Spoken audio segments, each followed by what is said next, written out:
Morning, Tiffany. How are you? I'm fine. How are you?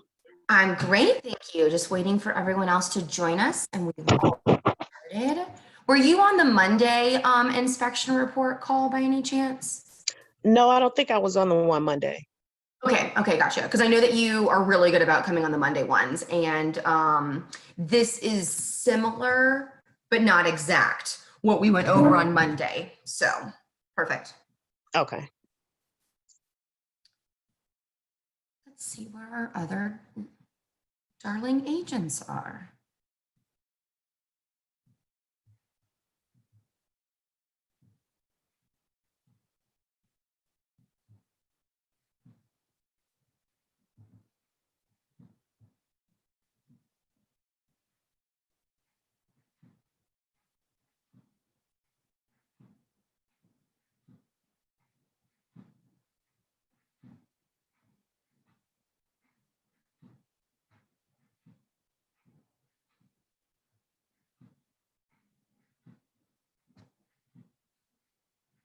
Good morning, Lisa. Thank you for joining us. Good morning. Good morning. Thank you. Of course. I'm just waiting for a couple to join us. We had about 12 or so that said that they were going to be coming today. So I'll give them just a couple more minutes. If you or Tiffany have any questions or need anything at all, please, by all means, let me know and we can chat about it now while we're waiting for everyone else. Hey, Tiffany. Listen, I do have a question. Yeah. However, it really has nothing to do with KW. Okay. That's okay. It has to do with the Zoom. If you could help me with the Zoom. Okay. So if I was to go to my own Zoom, what's it called? Like the account? My own profile with Zoom. Mm-hmm. Yes, but tried it before, and I'm not sure if I'm putting in too many numbers for the meeting ID, but I couldn't get in that way. So what I do is literally just in the calendar invite that I send you that has the Zoom link in it. I just click that link. That's all that I do. The whole meeting ID and password thing, sometimes that's required, sometimes it's not.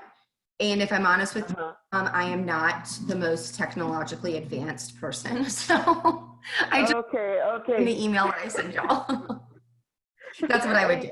I hate to say that makes me feel good, Katie, because I'm definitely not. Oh yeah, no, I stay in my lane. My lane is servicing my clients and teaching y'all, and I leave the technology stuff up to Kristen and Scott and so yeah, love it. Okay. Love it. And that's the part two to that was I just wondered how people get those backgrounds, because I've been on the calls with Katie and Dory, and I see they have those nice office backgrounds. Yeah. And I'm thinking, so how do you do that? Yeah, so like if you want to do a virtual background, if you in your Zoom window, right, with all our faces, what you can do is you see where it says stop video in the bottom left? Are you on a computer or no, phone? I don't. No, that's because I'm on the phone. I'm headed to my computer now. But go ahead, just tell me. I'll write it real quick.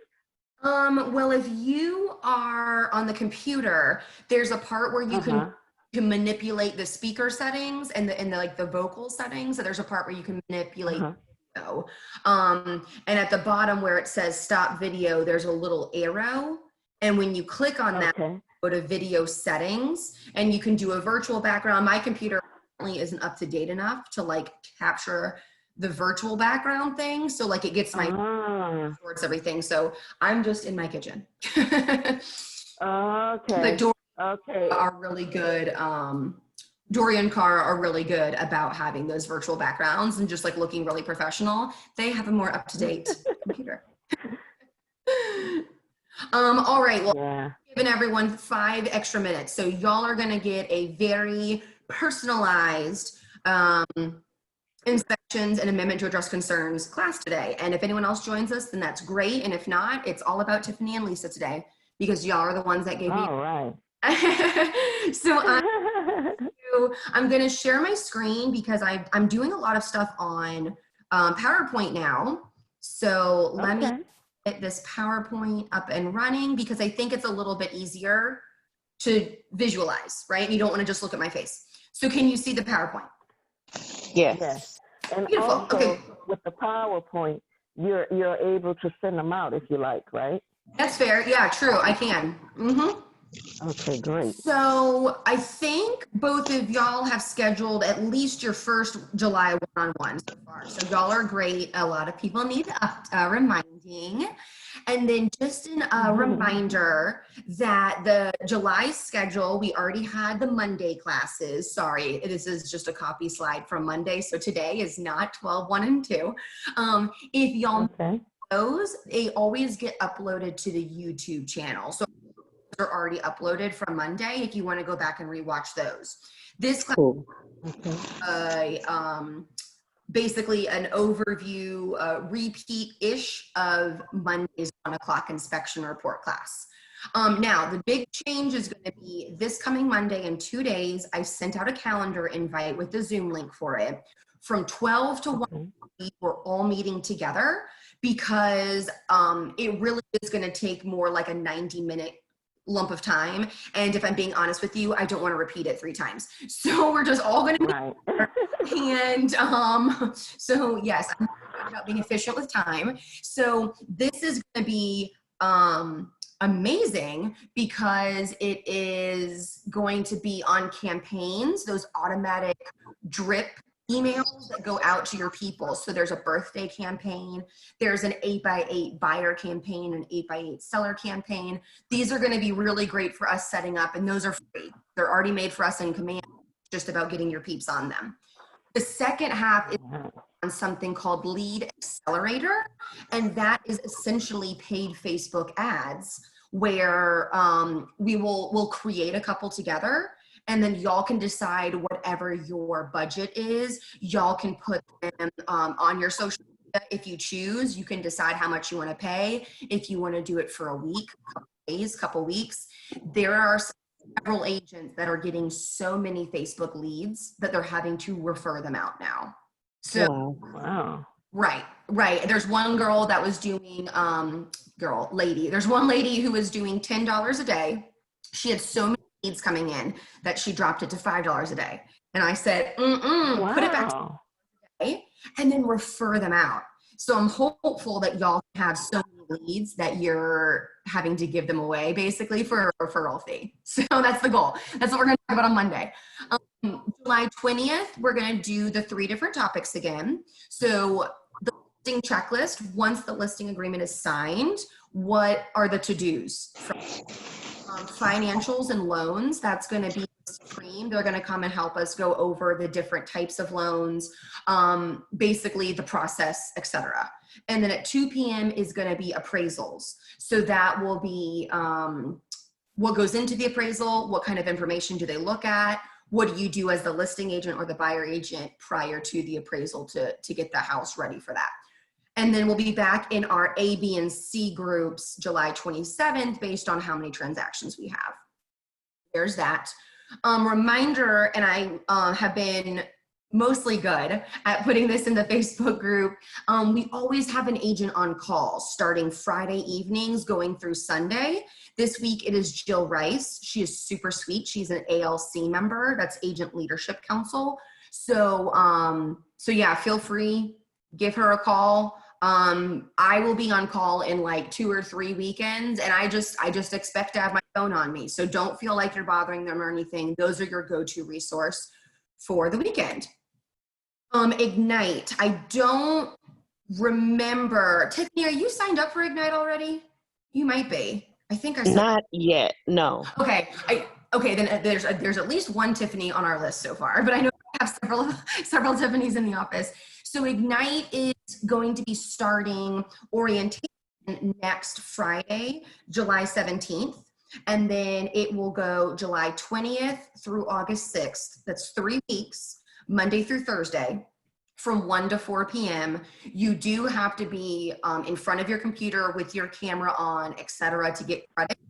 I'm really hopeful that in August, September, stand by for the time, we will be able to do an evening Ignite, since we do have a lot of dual career peeps. But just know that Ignite is coming back. It's $40 if y'all want the CE credits and the digital materials. And it's $80 if you want everything already printed out for you, put together in a binder. Okay. Questions about that? Nope. Beautiful. Bold Pivot is also back. So this is 2 days a week. It is starting August 4th. 4 weeks long, Tuesdays and Thursdays from 2 to 4 p.m. Eastern. It is Bold Pivot. Actually, I do have a question. Isn't Bold and Ignite sort of like, they're not the same thing to kind of propel you? Got you. Okay. So yes, they are the same in that sense. They are there to propel you, right?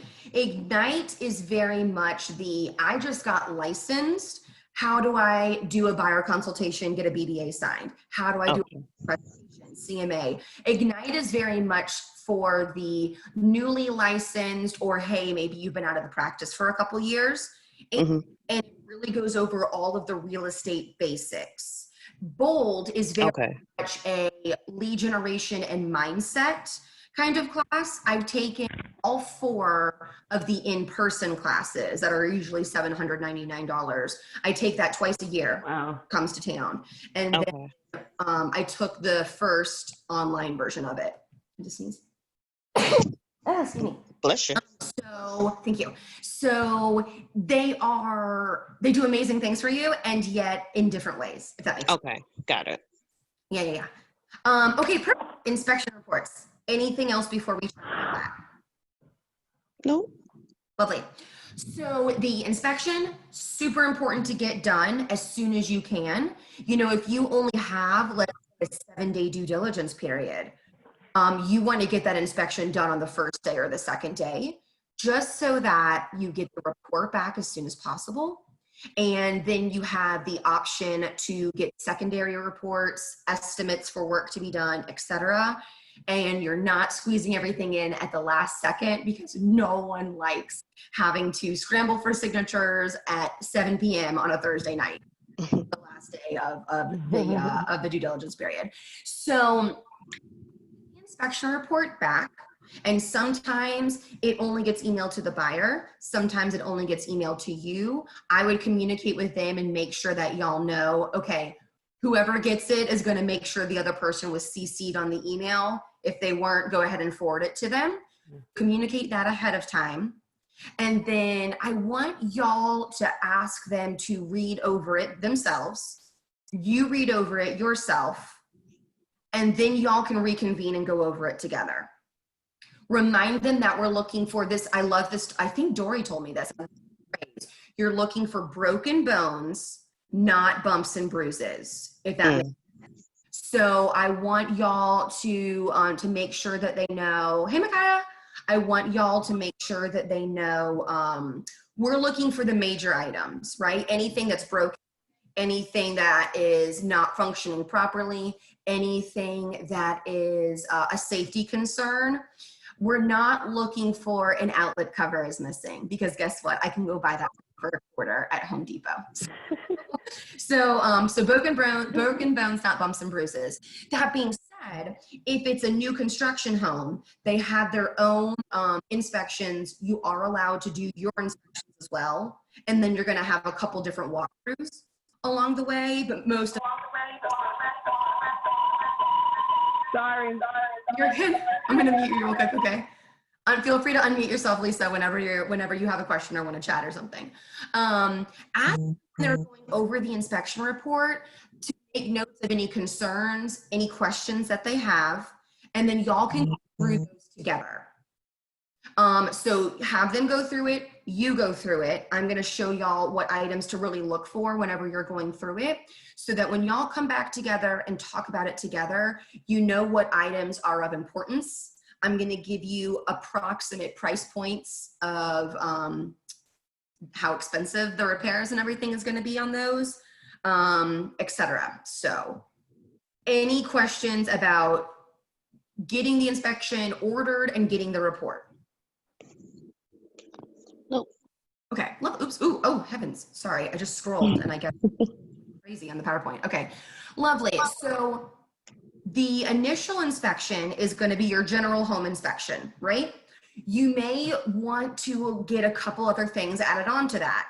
So take note, you should know this prior to having the showing, and definitely going under contract. Take note, do we need to do a sewer scope? Is it an older home? Mine's a 1966 split level. I knew it was on public sewer, that's great. And I also knew from the seller's disclosure that the main sewer line had just been replaced like 3 years earlier. They paid like, I don't know, $3 to $5 grand for the sewer line to be redone. So that gave me, you know, that gave me peace of mind. I didn't do a sewer scope. If it's a property that is prior to 1980, especially, and even after 1980, you may want to encourage it. Have a sewer scope done. That is going to be a camera runs through the sewer line that goes from the house, like the bathrooms and everything, the drains, out to the public sewer and gets washed away. That is going to most likely be fine up until 50 years or so. I've seen some that are 80 years old that looked fine because they were done properly and no roots started getting in there, etc. However, if you have damage to that pipe, if you have tree roots, if you have the pipe start to kind of corrode from the inside out, that might cause your house to back up. And that's when all the sewage comes up through the toilet and the drains. So not what you want. So sewer scope, that's typically like $200, $250. Septic, should know if the house is on septic or if it's on sewer. I always recommend getting a record from the sellers if they have it, the last time it was cleaned and serviced, because that's going to tell you, okay, hey, if it was cleaned out in the last 2 years, they've likely been maintaining it properly and it's okay. However, I would add on a sewer inspection so that you know, okay, where is it in the backyard? Because you can't dig there, one. And then two, you want to know how full is it, yada, yada.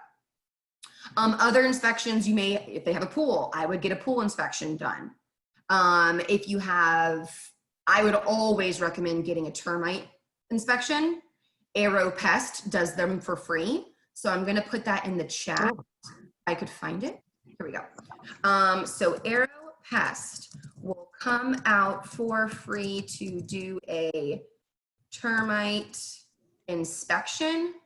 Now, that being said, if you require a termite letter, and the VA loans will require a termite letter, I can't think of any other time it's been required for any of my clients, you have to pay $50.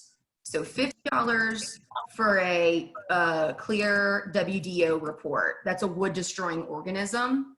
We mainly think of it as termites because, hey, that's typically the most expensive and the most common. Wood destroying organisms are also fungus and water related things. So it's a WDO report. That's another nice way to say a termite letter. I would always recommend the general home, the termite. I do that for every single one of my buyers. Sewer scope, I do almost every time. And you know what? I left off radon. Radon is another one that my buyers probably get more often than not. So those are going to be your initial inspections to do up front. It is our job to offer those and make sure that our buyers are aware of what's available for them, because Georgia is a caveat emptor, or a buyer beware state. So we want to make sure that hi Simone, we want to make sure that our buyers are doing their due diligence. And if they're first time home buyers especially, they may not know what to test for. So it's to tell them, hey, here are all the available inspections. And this might be something you want to talk about in the buyer consult, because they are, they're not free. After the inspection report comes back, you may note that you need to do a secondary test or report. So a roof guy may need to come and give you an estimate for a new roof. Electrical issues, plumbing issues, those are going to be your expensive things right there. So the major systems, roof, electrical, plumbing, furnace, AC unit outside. Gosh, I can't tell you how many crawl spaces I've been in that have had moisture and / or wood rot in the subfloor. So you need to be timely with getting that initial inspection so that you have time to do the secondary tests and repairs or repair estimates. Now, that being said, it is okay if you have to extend due diligence. It is only allowed if all parties agree. So if the buyer side doesn't get the inspection done until day 5 of due diligence and you only have a 7-day window, if I were the listing agent, I'd be like, no, you had more than enough time. Why did you wait so long to get your inspection done?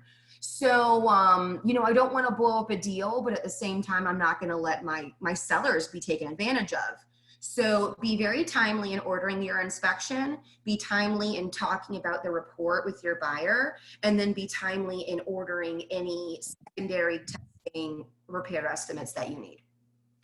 Any questions about that? Nope.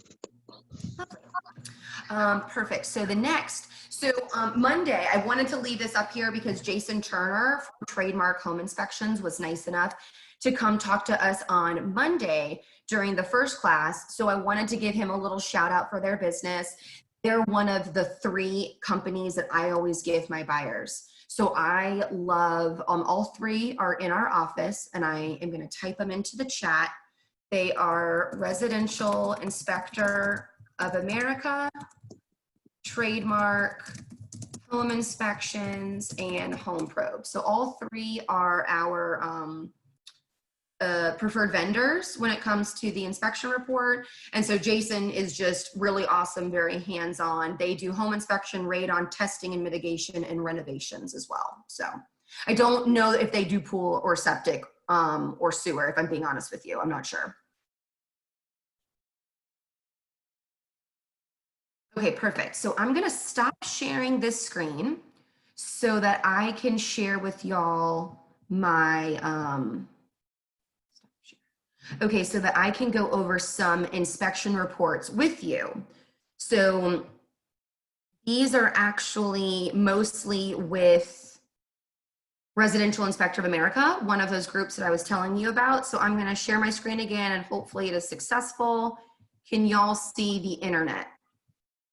Yes. Okay, lovely. Let me just full size this. Oh gosh, there's so many windows. Hold on. Okay. All right, is it full screen now? No, it's not full screen. Uh-oh. I'm not seeing anything. Oh, heavens. Okay, wait, who's not seeing anything? This is Lisa. I'm just seeing a black. That's funny. That's okay. It's okay. I see it on my phone, but not on my computer. I don't know what's going on. Okay, but you see it on your phone, right? Am I scrolling something that says Ryan Wilson at the top? Yes, I got it. Okay, perfect. So this is an inspection that we had done, I don't know, probably May.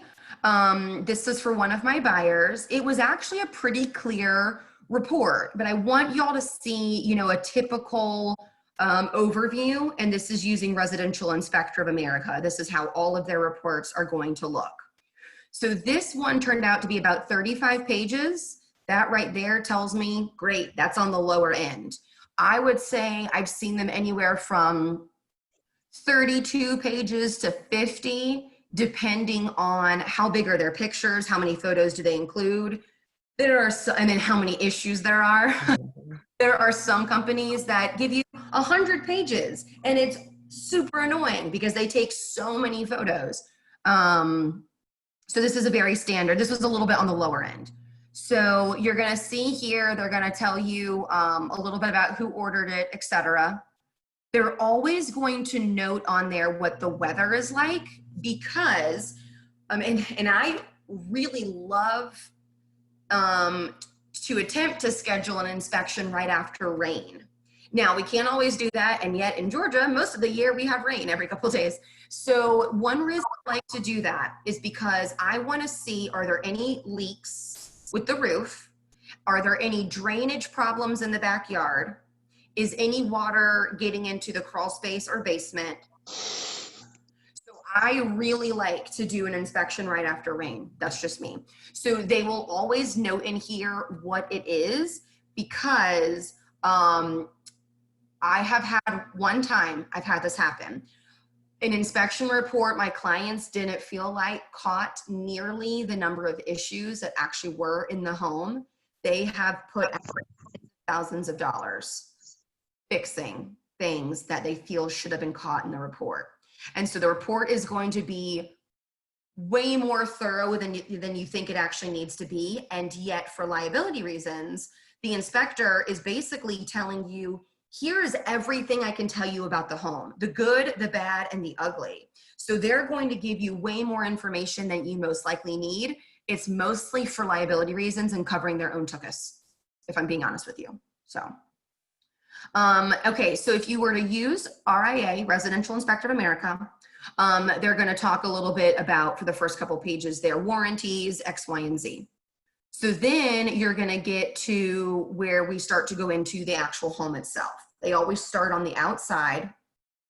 And what you'll notice is whenever anything is in red, that's where there's an issue.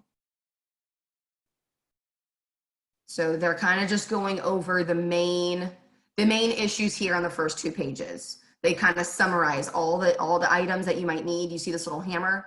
These are the items that you might need to look at in the first couple pages, just summarized.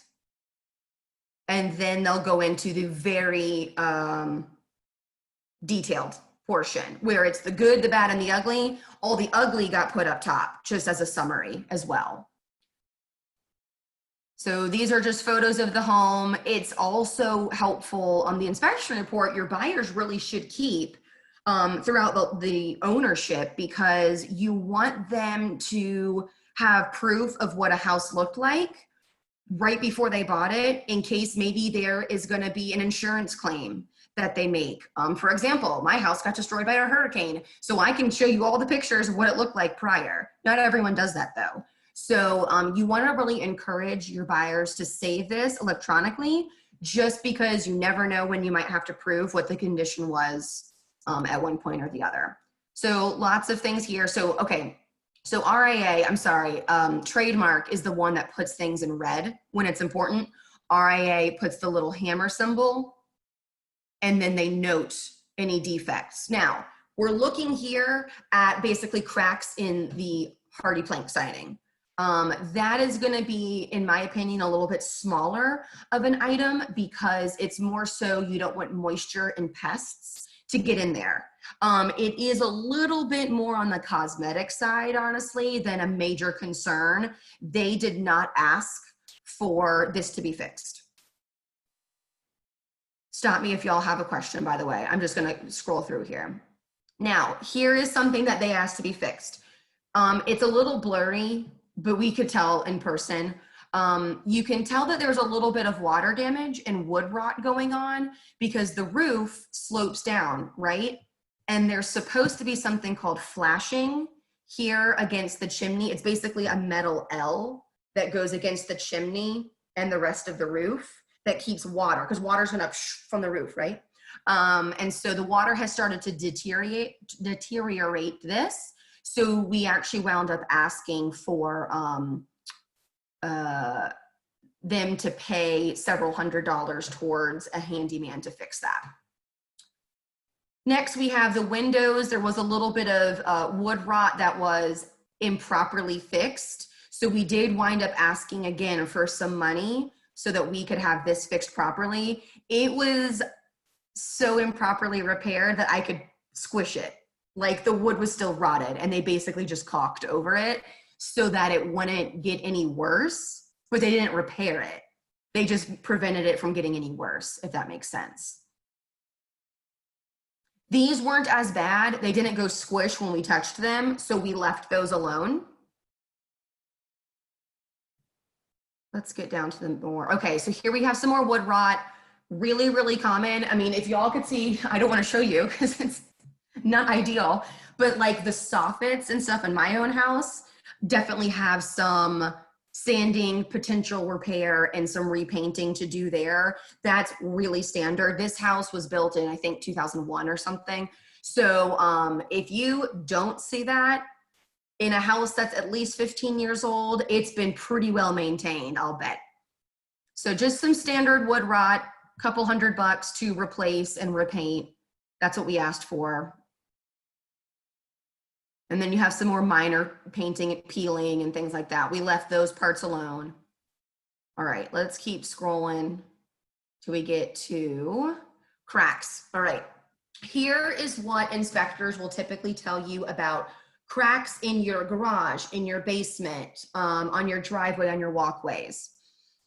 The issue is when you have a crack that you can fit a quarter into, that's when it's a little bit bigger of a deal. This is going to be your standard settlement. And it even says in here, are due to normal settlement and shrinkage of the concrete. Seal as needed. This is more of a seal so stuff doesn't get in there kind of thing, because y'all know how like potholes get worse is there's a crack, water goes in the winter, freezes and expands and it cracks more, right? So this is just a preventative thing. We didn't ask for this to be fixed at all. This is more of a bumps and bruises than a broken bone, but you're going to see that a lot on almost every inspection report that you find. So if it just cracks like this, no, you can't see that. If it just cracks like that, no worries. It's just a normal thing. Now, if it goes, that is a little bit bigger of a deal, right? If you have like a displacement where it's not smooth anymore between the two, that might be a little bigger of a problem. And your inspector will let you know. Let's keep scrolling. Okay, attic. You're going to see photos. Any good inspector will take photos of an attic. It doesn't necessarily mean anything is wrong just because they put a photo in there. It's more for your knowledge and purposes. Again, an inspection is just education.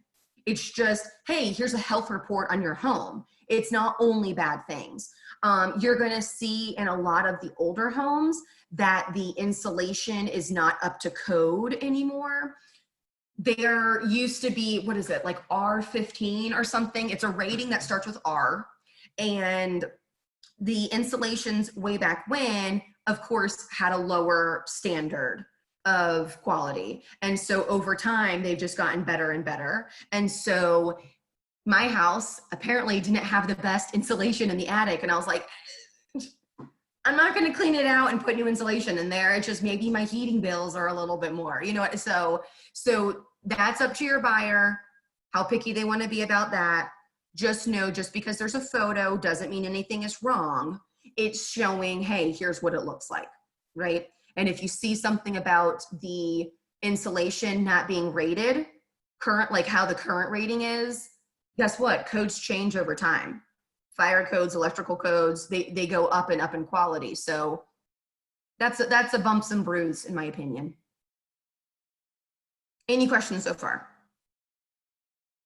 Beautiful. So this roof, I forget how old they said it was. I think it was 10 years old or so. The way that you can really tell by sight as a real estate agent how well the roof, how much age it has left on it is when you look at the shingles, right? Are they kind of furled up on the edges, if that makes sense? Just because it's dirty doesn't mean it's old. So a lot of people live around trees. Like for example, I still have pine straw on the top of my roof. Well, guess what? As it rains and everything, it kind of, like it dyes the roof basically, and the shingles can get dirty. So some people will straight up get up there with a, what are those things called? A power washer, and they'll clean off their roof. But just because it's dirty doesn't mean it's old. It just might be a little unsightly. What you want to see are they curling up on their edges? Do they have any granules left on them? So if they look super smooth and flat, like they're missing like the bumpy parts of it, old roof. You can also tell when something has hail damage just because you can see like where hail has just plastered on top of it. There's a lot of homes in Georgia that get a new roof because they use the insurance to file a claim against a hailstorm. So I had a buyer get a brand new roof on the home, and it was only like $500 for the seller because we asked them, hey, look, the roof is shot. There's actually 2 active leaks in it. I don't want you to come out of pocket all that much. I do want my buyer to have a new roof though, because it's not functioning properly. Would you mind if we have your insurance come out, take a look to see if we can file a claim, and it will only cost you your deductible? And so he paid $500 for a new roof that would have been like $4,500. So roof is a major system though, but what I will say is buyers and sellers, everyone, typically tend to completely overestimate how much a roof costs to replace. And so many people think it needs to be replaced every 20 years. It all depends on the type of shingles and what kind of weather conditions has it been through. So you may have a 25-year architectural shingle, and you may have like a 20-year composite shingle, just your typical regular blah shingle. You might have a 35-year, which is how long it lasts, 35 years, architectural shingle, and they may live to be the same age before they have to be replaced because this one went through worse weather than this one did, if that makes sense. So please don't just see the age of the roof and think either it's okay or it needs to be replaced soon. It actually needs to be seen from up close and personal with a drone camera, or by putting your boots on it, or from the inside of the attic looking in to see if there are any leaks. That's going to tell you how much life is left on a roof. I don't care how old a roof is, if I'm being honest with you. I don't even need to see the seller's disclosure because I don't care. I want the inspector to tell me how much life is left on it. That's what's important. Also, there are a few roofing companies that will come out and do an estimate for you. They will probably give it to you like in a $500 or $1,000 range. But I can't tell you how many times people think that it's going to be an $8,000 roof when it's a $4,500 roof. People tend to overestimate repair costs. Always find, and then save them in your phone if they're great, find vendors, contractors, specialists that will come out and give you an estimate, because you'll be surprised how much things actually cost. Overflowing gutters are very, very common. Typically, I ask for gutters to be cleaned prior to closing. And then I recommend that my buyers get them a gutter guard on top of it after. But again, that's more of a bumps and bruises than a broken bone. But I have asked for them to be cleaned before, because you pay someone $100, right, to go do it. All of these just say inspected. There was nothing wrong with it. So the insulation was inspected, it was fine. Ventilation was inspected, fine. This was a really clean inspection report. That's why there's so much white space. Okay, when it comes to something like the AC, the furnace, the water heater, sometimes the kitchen appliances, the inspector will always take a photo of it. Again, it's mainly for insurance claims, home warranty claims, stuff like that. They'll definitely give you a picture of the manufacturer's, the info on like the age, etc. So they will typically not take it apart and check and see if it's working. What they will do is they'll cut on the AC all the way on the thermostat. They'll go outside, make sure it cuts on, make sure it's not making noise, yada, yada. Come back inside, make sure, is it blowing properly from all the vents? There's like a certain intensity of blowage that needs to happen. And then it also needs to cool at a certain degree. So they will take a thermometer, hold it up to the vent, and tell you what temperature is blowing out of the vent. So, and then they'll do the same, they'll cut it all the way down for heat. They'll wait till the furnace kicks on, and then they'll do the same thing with the heat to make sure that those are working. But they typically will only say, hey, it wasn't functioning properly. They won't open it up the panel and dig around in there and tell you. They're not specialists.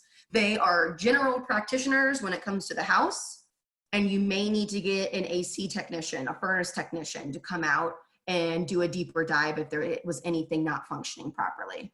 This was only a couple years old, so theirs wound up being fine. here you go. They might take off the panel and take a photo, but they're not going to dig around in there and touch it because they're not licensed HVAC technicians, but they will give you a photo of the manufacturer info. Here they go. So when they cut it on the AC, they put the thermometer there and it was blowing 52.6 degrees. Great.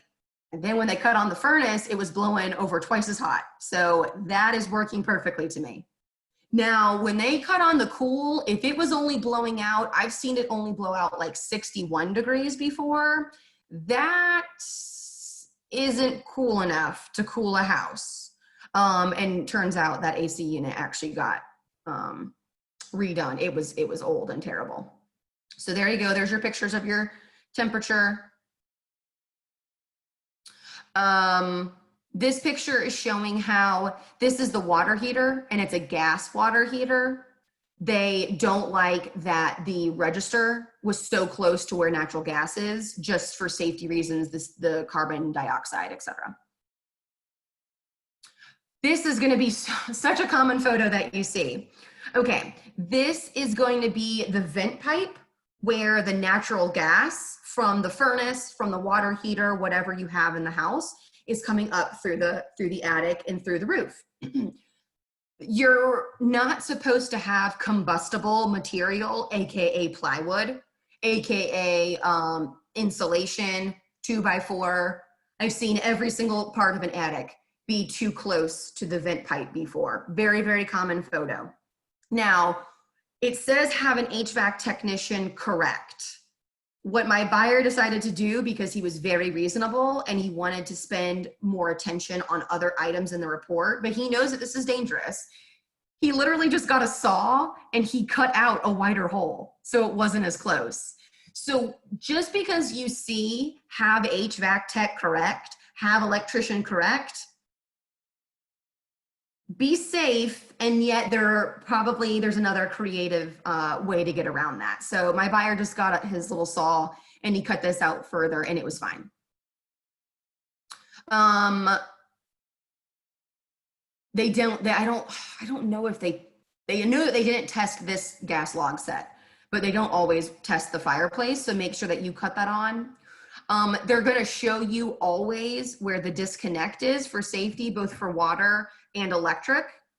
They'll show you where in the home that is in case of a fire or water main break or something. So again, photo doesn't just mean it's bad. This is for informative purposes. Here's a picture of the panel. Their panel turned out to be fine. I have seen a lot of really bad electrical problems. If it's anything electrical and most plumbing issues, you want to get a specialist to give you an estimate for the repair. That isn't something that you can just willy-nilly go do on your own most of the time. This light wasn't working, so we actually did get money for the handyman, the same guy that was doing the wood rot. We got money for him to change it. And then that was pretty much all in their inspection. It was a clean inspection. Couple minor plumbing things here and there. Water heater, they're gonna show you a picture of the manufacturer sticker.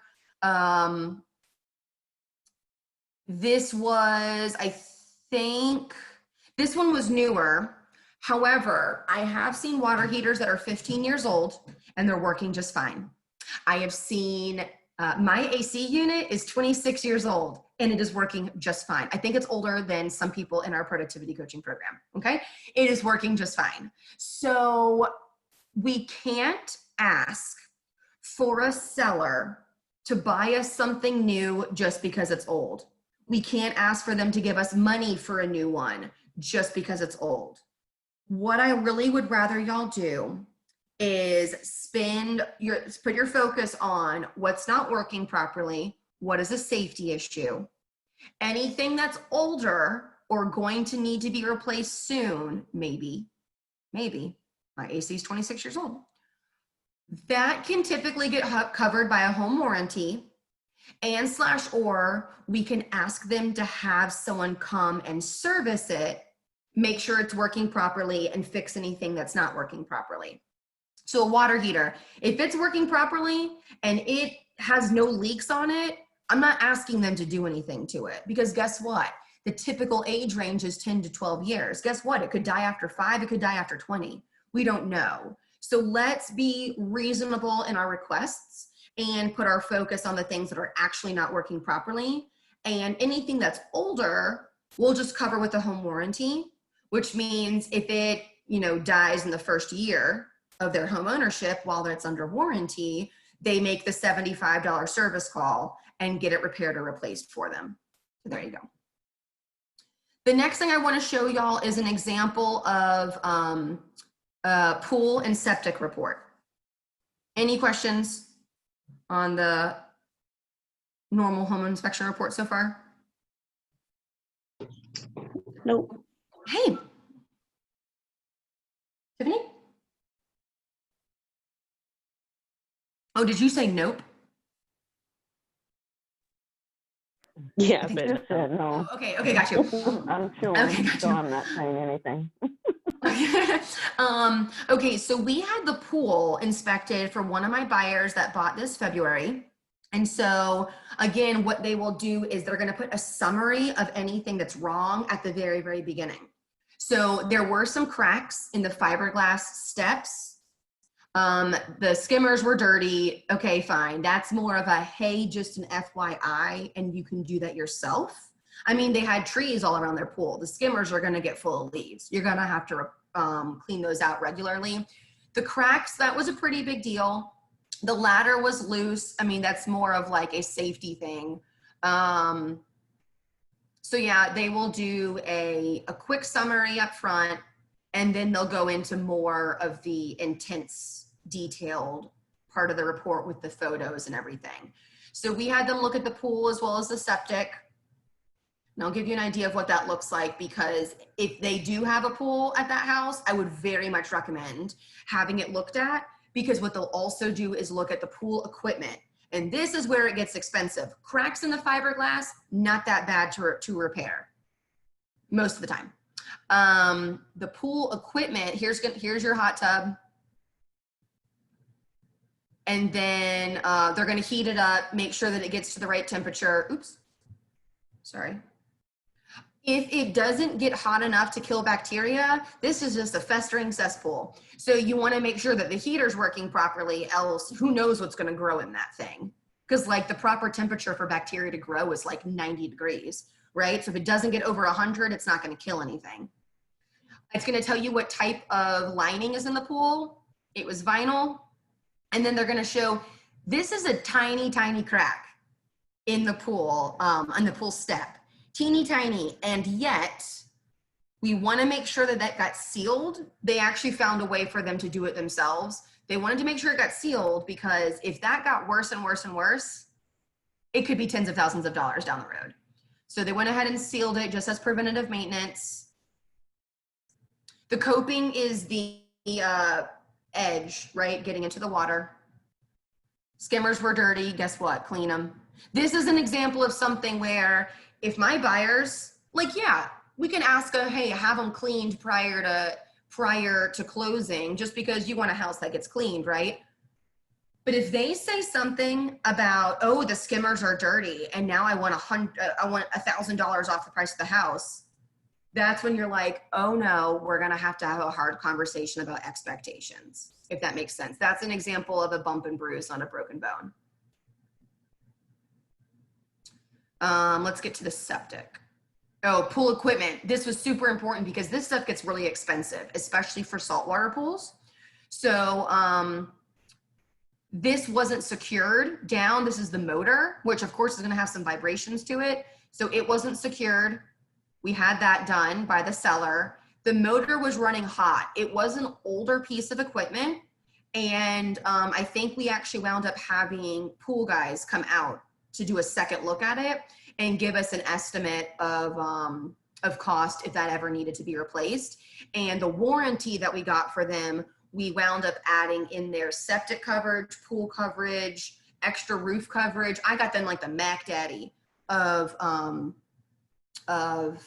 warranties for this house, just because it was functioning mostly properly, and yet How much would it stink to put 20 grand down on a house and then like a $5,000 piece of equipment breaks? Okay, I want to make sure we have enough time to talk about the how to write the amendment to address concerns. So I'm going to put my screen back to the PowerPoint. Can y'all see that? Lovely. Yeah, that's it. Yes. Thank you. Okay, so after you get the inspection report, after your buyers looked over it, you've looked over it, you've brought together a meeting of the minds, and you've gone over the broken bones. We're going to ask for all the broken bones to be fixed, if I'm being honest with you. I'm always going to ask for that. Safety concerns, stuff that's working properly. Depending on how flexible the sellers are, I might add in some of the bumps and bruises with the broken bones. If there's a backup offer that's waiting in the wings, I don't want to be too picky with what I ask for, because I don't want the seller to tell me, nope, take it or leave it, how the original offer is written. I want to get what's right for my buyers. I want to get them to closing. That doesn't always mean getting every single thing that they want. So there you go. So writing the amendment to address concerns, I want you all to be really, really specific. Who's doing the work? Is it the seller or the buyer? And is it a licensed technician? Is it a handyman? Who is paying for it? When's the work being done? And then if you need to, put a price in there. So be really, really specific. And when I say specific, I mean, you can even send over the inspection report, and at the end of any items that you want fixed, in parentheses, you can reference the item number from the inspection report. So item 3.1 or whatever, if you're referencing a specific piece of something to be fixed. Here are some examples of common requests. So you might want to take a screenshot of that, because I think it is really good wording. So these are probably 5 of my more common things that I ask for. So almost every buyer, I'm going to ask for a home warranty just to cover, you know, anything that is a little bit older but still properly functioning. So seller will provide buyer at closing a 1-year home warranty of buyer's choosing, to be ordered by the selling agent, not to exceed $650. That is wordy. That is a lot of words to say, I want a home warranty from RIA. However, it's specifically done purposely. So seller is going to pay for the buyer to have a 1-year home warranty of buyer's choosing. I want to be able to pick what company it is. There's a bajillion, I don't know, there's like 8 home warranty companies out there. I want the buyer to choose which one they want. To be ordered by the selling agent. The buyer's agent is the selling agent. So I want to make sure it's done properly, it's ordered on time. I'm going to specifically write in there, the buyer's agent is the one that's ordering it. And then you do need to put a cap on there so that the seller knows how much you're going to spend. So a nice way to say it is not to exceed $650. You can just say of $650. But what I do is I look at, okay, who are the home warranty companies that we have in the office? What kind of coverage does my buyer need? Does my buyer need the full coverage? Does my buyer need to add on, there's extra washer and dryers or an extra fridge?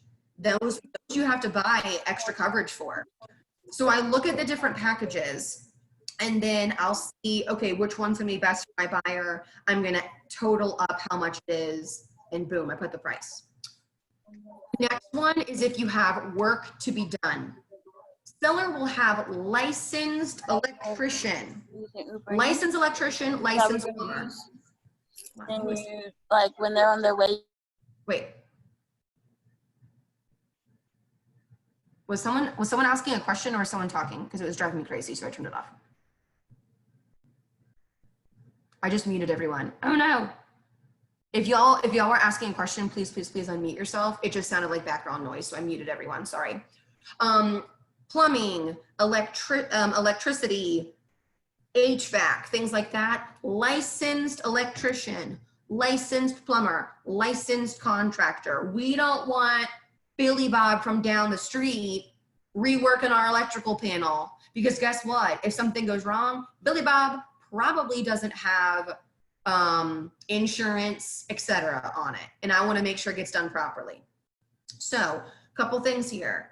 Licensed contractor will do X, Y, and Z and provide paid invoices by 48 hours of closing. That way I get proof that it was done, who it was done by, and that it's already been paid for.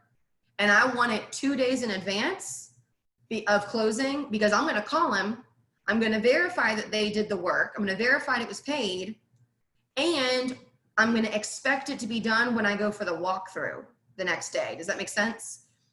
So licensed electrician, it's okay to say seller will have licensed electrician perform the following work and provide paid invoices by 40 hours of closing, and then A, B, C, D. You can do it like that if you want. Put it in bullet points, however you want. Describe the work that you want done in detail. Use the verbiage from the inspection report. Put the parentheses there for the item it refers to. The next one is going to be, you do see every now and then someone asking for a termite bond. I typically only ask for the bond to be, if they have one already, to be transferred to the buyers. I don't know that I've asked for anyone to go ahead and buy a bond for my peeps. I just tell my peeps, whenever AeroPest comes to do the inspection, AeroPest will give them a whole bunch of pricing and they can choose which one they want. But people might ask for it. So here's the verbiage on that. I have asked for this before. If there's an AC unit that is older, maybe it's not working, it's not running as hot or cold as I want it to, one thing that I'll ask is for the seller to have it cleaned and serviced by a licensed technician. Sometimes I'll pick the company, Coolray, Reliable, whatever, and provide the paid invoice. It's like, I don't know, $300 to have it cleaned, serviced, etc. So what that means is you're gonna have a licensed HVAC guy from a company come out, take it apart, clean everything, tell me what's going on with it, make sure it's working properly, put it back together. So that's always really great to have done prior if it's an older unit. In lieu of repairs, seller will provide the buyer with X number of dollars additional closing costs for a total of blank. I just did this on a closing last month. We were getting $3 grand in closing costs. There were a couple things that we were gonna need to do to the house. And if I'm being honest with you, we didn't trust the seller to do it properly. So instead of asking the seller to do the repairs prior to closing, we wanted the buyers to be able to do the repairs after. And so we wanted to make sure that they had the money in their pocket to do that.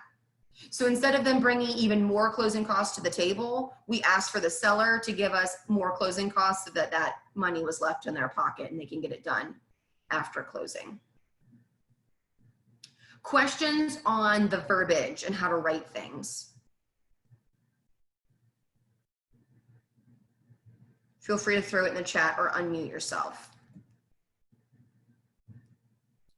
I did want to throw out Cindy, who is awesome. She's with America's Preferred Home Warranty. She also spoke to our class on Monday. They do home warranties for everything.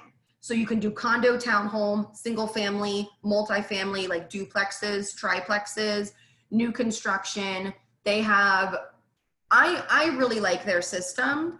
And so one, I like it for my buyers. And this slide is all kinds of information about them. I love them for my buyers. I think that they're great. Cindy answers her cell phone, which I really like. I also really love that your buyers pick their own repair peeps. Not all home warranty companies allow that.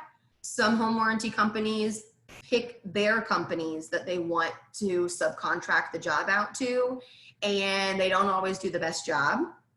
So this allows you to pick your own.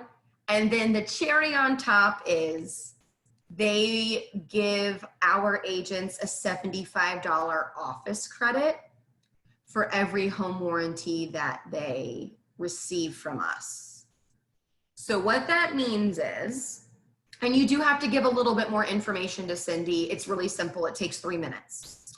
And this is why her information's down here. What that means is you pay Keller Williams $94 a month for your office fee. You can have that brought down to $19 if you had home warranty ordered every month for your buyers. So just keep that in mind. All right, what questions and or ahas do y'all have about inspection reports and ATACs? And stop sharing so that y'all can see. Beautiful faces. I wanted you to, I'm sorry, Katie, if you would put that slide of Cindy back on there for another second. Yeah, of course, of course. And of course, I've already closed it. Lisa, can I email it to you? Yeah, that'll be fine. Okay, beautiful. Yeah, Cindy's really great. She's really nice. She's very helpful, and I do like what they cover. That company, America's Preferred. So I'll send you an email of those slides. Does anyone else want to email to you? Feel free to unmute or throw it in the chat. I would like an email. Okay, I will, Simone, for sure, for sure. Lisa, Simone, got it. I'd like an email. Yeah, you know what? If all of y'all were on this, you're just automatically going to get it because I love you for giving me part of your side. So, okay, Micaiah, Lisa, Simone, David, Tiffany, heard. Lisa, this is you. You're both Lisas, yeah? I think she is. I think one's her computer, one's her phone. Yeah, that's me. That's Okay. both. Lovely. I'm going to send an email to all of y'all right now with the PowerPoint from today, just so that you have the tips, you have Jason's contact info, Cindy's contact info, Lisa. No.